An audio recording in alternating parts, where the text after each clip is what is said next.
The key to the possible rational zeros test is this right here. This is the important thing in the middle of the page. Your possible rational zeros are found by taking the factors of the constant term and dividing by factors of the leading coefficient. Okay? So that's what that whole rational zero test up there says. What this is for is basically on our homework that we were given last class and that we did the zeros and all of that with. Most of them, they said, given that 2 is a 0, or given that x minus 2 is a factor, divide and find the other ones. Well, what if they don't give you one? Where do you start? This tells us where to start. Now, we will do a couple with this. I'm never going to make you do one of these by hand where you have to check a million different possible zeros, because that's just kind of a waste of time. And honestly, at that point in time, if there was a lot of different possible ones, I would graph it in my calculator, see where it looks like it crosses, and start there. So that's what I would even do, so why would I make you guess and check a million times if I wouldn't do that? But for right now, we're just going to find possible rational zeros and use those to divide out. So we're going to practice this with 1 and 2, and then we'll quickly talk about writing polynomials, which is going backwards. That is extremely easy, which is why we cover it in about 5 minutes today. So the way this will work for us, like I said, the possible rational zeros are the factors of the constant term divided by the factors of the leading coefficient. So on a question like 1, what's the constant term? 3. What's the leading coefficient? 2. So what we do is we set ourselves up a list of possible rational zeros. Now, the key word to this is possible. These do not have to be answers. These are just possibilities. So what are the factors of 3, or what multiplies to give me 3? 1 and 3. And we always do plus or minus on these because it could be either or. What are the factors of 2? 1 and 2. Okay?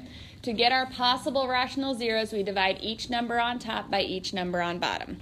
So here's my list. I'm just going to put my plus or minus out front. First, I'll do 1 divided by 1. That just gives me 1. 3 divided by 1 gives me 3. Then each number on top divided by 2. 1 divided by 2 gives me 1/2. 3 divided by 2 gives me 3/2. Okay? These are the possible answers and the possible nice answers that we could have. The reason we go for these is because there could be some that are square root answers. They're not nice answers. We're not going to try to synthetically divide those in. So these are our possible answers. This is 8 possible zeros for us because it's plus or minus and there's 4 different ones. When you start playing guess and check, be nice to yourself. Do not start guessing and checking with the fractions. Those are not usually the right ones first. Usually I start with 1 or -1. Usually one of those will work. If not that, 3 or -3. Okay? So how are we going to tell if they work? When you synthetically divide it in, what's your remainder going to be? 0. So let's try 1. If I do synthetic division with 1, using my coefficients, I'm going to be able to tell if it works if, when I divide it in, I get a remainder of 0. So if we try 1, bringing down our 2, and so on, does that one work? Yes, it does. So if it works, hopefully what we have now is something that is broken down enough for us to continue factoring or solving it ourselves. So remember, this is your remainder, this is your constant, this is your x, this is your x squared. Is that enough for us to finish factoring on our own? Can we factor something like 2x squared plus 5x minus 3? Yes, we can. Okay, so just like we've done in the past, 2x squared plus 5x minus 3, we draw our parentheses. The signs, there's going to be 1 positive, 1 negative because of the -3. What's the 2x break into? 2x and 1x. And then we want factors of -3 so that we get a 5 back out. Where should I put the 3? Where should I put the 1? Okay, 3 should go, if I wanted to add up to 5x, I probably want the 3 here. and the 1 here. But when I check that, that's going to give me negative 6x and positive 1x, which adds up to negative 5. So what do? Flip the signs. Go back here. Switch out your negatives and positives. So, if we want all answers to this, all zeros, first off, according to the exponent, how many are there? 3. What's one of them? 1, because that divided in and gave us 0, so don't forget that one. What are the other 2 according to my factoring? 1/2 and negative 3. Okay. So that is the only change that we're adding to what we did last time. Instead of being given a factor, we have to find a list of possible factors and start with playing guess and check. Okay? So let's try that again with 2. Let's first find our possible rational zeros. And just to be clear, there will be questions where I just ask you what are the possible rational zeros, where you just find this list. This isn't, like, that wouldn't be a real difficult question at all. So in this case, in question 2, what is our constant term that we start with? The constant term is 14, right? What are factors of 14? 2 and, okay, we divide by factors of the leading coefficient, which is what? 1. Do we actually have to divide by 1? No. So that means here are my possibilities here that I'm going to play guess and check with. 1, 2, 7, and 14. We only have to divide if the number is something other than 1, right? And again, where did I tell you to start with all the time? 1 and negative 1. Always. If you don't start with those, you're giving yourself more trouble than you need. So let's try 1 to start with. Start doing synthetic division with 1. If it doesn't work, we'll go back and we'll try something else. So when I try 1, and to see if this works out, in this case I can see this is quickly heading into numbers that is not going to give me 0.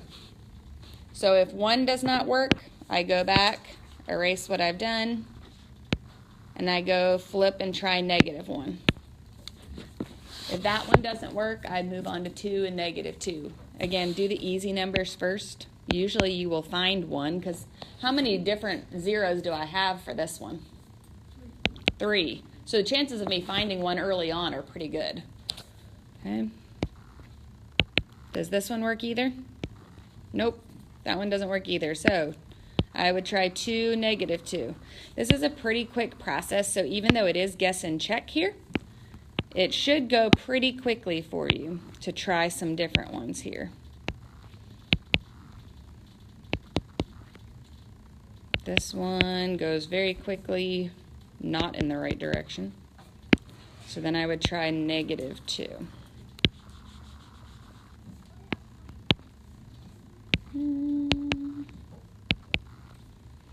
This one looks like it will work. All right. And the reason that we call these the possible rational zeros, it doesn't mean that we're not going to have not nice answers still. So for example, when we get negative 2 in there and it works, we're left with x squared minus 9x plus 7. If I tried to factor that, what factors of 7 add up to negative 9?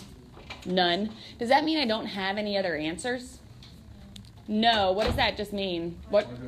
I'd have to use quadratic formula. Rational means nice numbers, right? Quadratic formula tends to work out to square root answers that are not real nice. Those are called irrational answers, okay? For the sake of time today, since we only have 25 minutes, I'm not going to go over quadratic formula for that. But you could use that to finish out, okay? But notice that this list only gives me the possible nice answers. That's it, okay?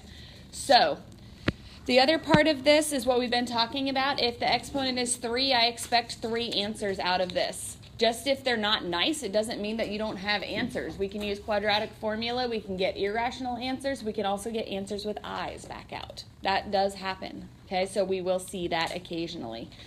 If it is on the calculator section, rather than play guess and check, you could graph this, see where it looks like it crosses.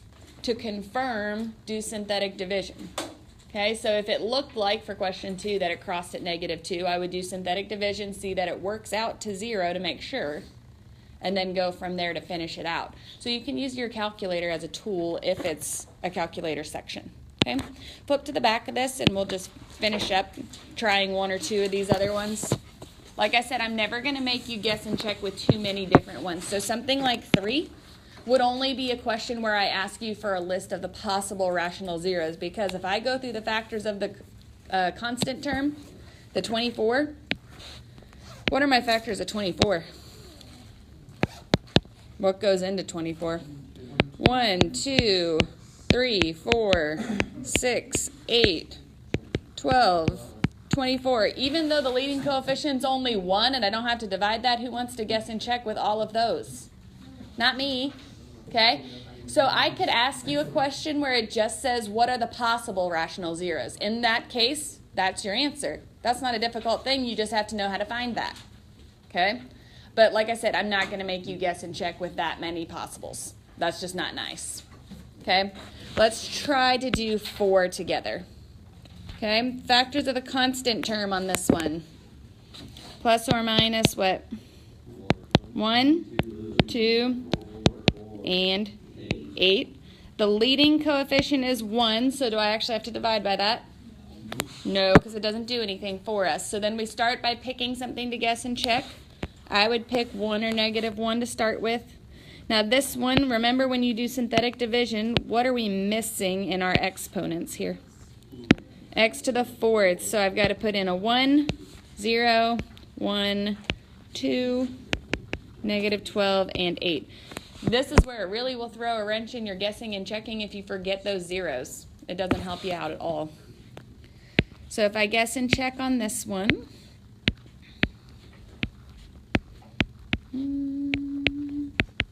nice, we picked a good one first.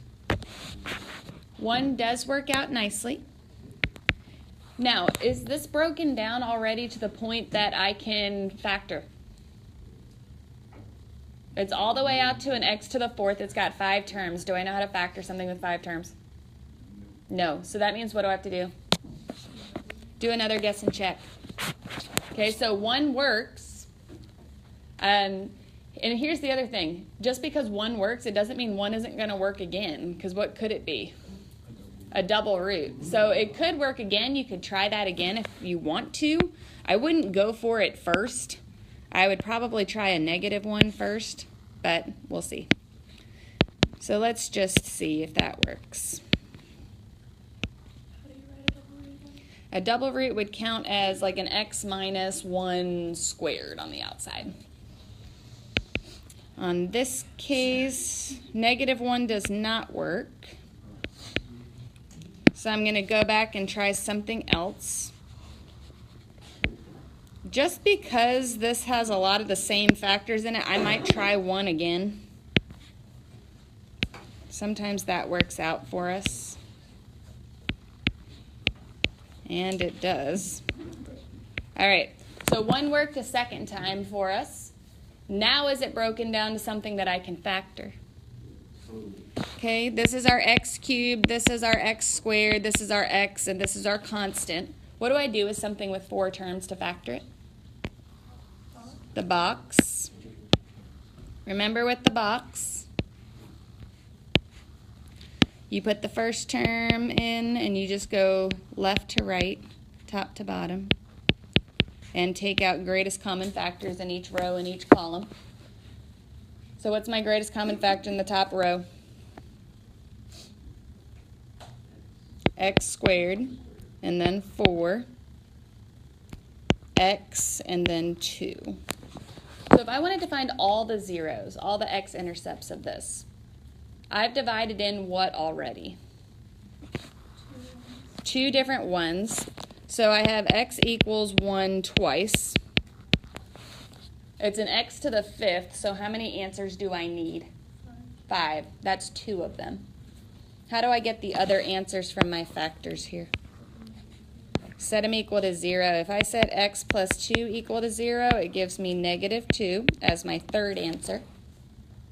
if I set x squared plus 4 equal to 0, here's where some of these irrational, not nice answers come in. How do I solve that? Upper school, at this time, I need our extended time students dismissed to please head over to the Student Worship Center in the church. That's where Mrs. Gaines is. Thank you. All right, so I subtract 4 from both sides and square root both sides. What's the square root of negative 4? Plus or minus what? 2i. Okay, remember those? Plus or minus 2i. Square root of 4 is 2. Square root of the negative is I. So this is where some irrational answers will come in. But that is 5 answers total. 1 twice, negative 2, positive 2i, negative 2i. Would you write that like I, comma, I? You could. 1, comma, I just usually write plus or minus 2i and leave it that way. Or you could do, what's that? the ones, since there's 2 of them, would you like 1, comma, 1, comma? You can write it that way. I write my little times 2. Either way works. Yep. Okay, so On question 6, I just want to find the possible rational zeros because we haven't done many where we actually had to divide. So just want to list these possible ones out. Again, the constant term is where we start. What are the factors of 8? 1, 2, 4, 8. This time I have a leading coefficient of 3, so I do have to divide by those factors, which are what? 1 and 3. So I go through the top and I divide everything by 1. That gives me 1, 2, 4, and 8. Those are easy. Then I have to go through the top and divide every number by what? 3. So 1 over 3, 1/3. 2 over 3 is 2/3. 4 over 3 is 4/3. And 8 over 3 is 8/3. So if I ask you for the possible rational zeros, you got to divide by everything and list all of those out. Okay? But like I said, a lot of them do have that 1 leading coefficient, so we don't deal with that a lot. Any questions on that process? All right, real quick, we're going to talk about writing polynomials, which is on page 257 real quick. Writing polynomials is probably the easiest thing in this chapter. Okay? When we do writing polynomials, all you're doing is working backwards. So if they tell you the types of roots and where the roots are, you're just working those back into factors. So for example, if it tells me that there is a root at -4, how do I write that as a factor? X plus 4, and because it's a double root, what do? Square it. If there's a root at 0, how does that show up in the equation? An x by itself out front. It's a cubic, so how many roots do we expect total? 3, which we have already. 1 at 0 and 2 at 4. Okay? The only thing that we have to do then is deal with finding the leading coefficient. So to do that, we say y equals, and we set up our leading coefficient first as the letter A. This is the reason they give us this extra point here. What can I do with that extra point in order to solve for my leading coefficient A? Substitute it, plug it in. -36 goes in for y, and 2 goes in for all of my x's. All I have to do then is work through that and solve for the letter A. So in this case, parentheses first would mean I do 2 plus 4 is 6 squared gives me what? 36. Then I multiply by that 2 out front, which gives me A times 72. And if I solve for A, dividing by 72 both sides, what do I get? A equals -1/2. Okay, why is that A value important to us before we go back and graph? Because it helps us know which direction the ends of our lines go. This is a cubic, so it's an odd. Now we know it has a negative leading coefficient, so which way does the left side go? Up, and the right side goes down. Okay, I have a double root at -4 and a single root at 0. So what does it do at -4? bounces, which is a double root. And what does it do at 0? Goes through. Okay? So that's the review of the graphing stuff that will be on your quiz next class. Okay? So let's try that again with another question before we go. On question 2, instead of giving you the roots in written out form, it gives you the roots on a graph. So this graph, it looks like it crosses 3 different places. Where does it look like it crosses? -4, -3, and 1, and they all appear to be single roots because you would see that it would bounce there or do a little S-shaped slide. Okay? It does look like a cubic because the left side goes up, the right side goes down. So that means when I set this up, I start with y equals my leading coefficient a. And if those are my 3 zeros, how do I set those up in factors? X plus 4, x plus 3, x minus 1. What do I do with my extra point to find my a value? Plug it in. So 12 goes in for y. -1 goes in for each of my x's. And then I must solve for a. So again, parentheses first means I get a times 3 times 2 times -2, which gives me a times -12. So what is my a value then? -1. So to get my answer here, I go back and I plug in a -1 out front. I should expect a negative leading coefficient according to that graph. Why? Left side goes up, right side goes down. So that tells me my coefficient was negative. Now there's 2 different ways to write this. You can write them in factored form or polynomial form.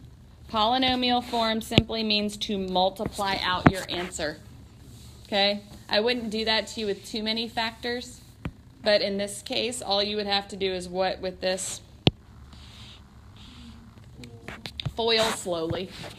It would just be something you'd work on slowly, but for the sake of time, I'm not going to go there right now because you guys know how to foil. All right? Homework for this is 2 parts. Starts on 260. On 260, it starts with question 3. Question 3 is simply 3, 4, 5, 6 is matching. So then it's going to go through 262. So 3 through 8 there, which is just 2 of those guess and check ones. I'm not making you do too many of those. And then on writing polynomial functions, 264 through 266 odds.